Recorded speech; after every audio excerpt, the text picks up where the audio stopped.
The Buddhāvataṃsaka Sūtra, the Flower Ornament Sutra, the wonderful adornments of the leaders of the worlds. This is the liberation of polar mountain sound. The unexcelled path that the Buddhas traverse cannot be plumbed by any sentient being. It is shown by various expedient methods.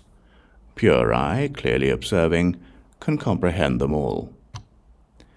The Buddha, by means of concentration formulae, numerous as the atoms in oceans of lands, teaches sentient beings covering everything.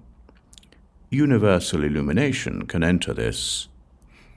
The appearance of a Buddha is hard to encounter. It may be met once in countless eons. It is capable of inducing faith in sentient beings. This is the realization of the celestial sovereign.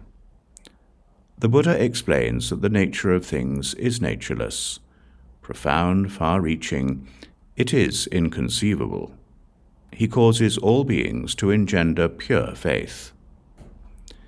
Light flame can comprehend this.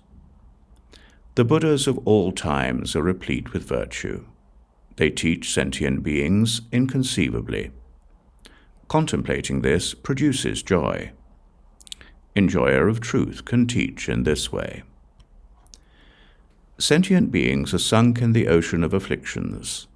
Their ignorance and pollution of views are much to be feared. The great teacher pities them and frees them forever. This is the realm of contemplation, of banner of miracles. The Buddha constantly emits great beams of light. In each light beam are innumerable Buddhas. Each makes displays of sentient beings' affairs. This is the entryway of wonderful sound. Furthermore, the celestial king, pleasing light, found the door of liberation, of always experiencing the bliss of tranquil serenity, yet being able to appear in order to eliminate the sufferings of the world. The celestial king, pure subtle light, found the door of liberation of the ocean of great compassion, the mine of joy and happiness of all sentient beings.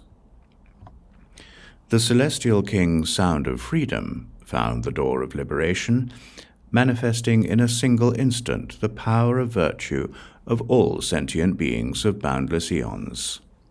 The celestial king, supreme awareness and knowledge, found the door of liberation, causing all becoming, existing, and disintegrating worlds to be as pure as space.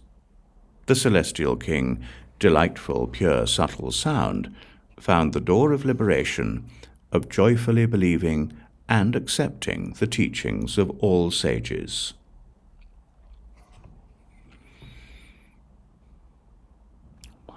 One, 9.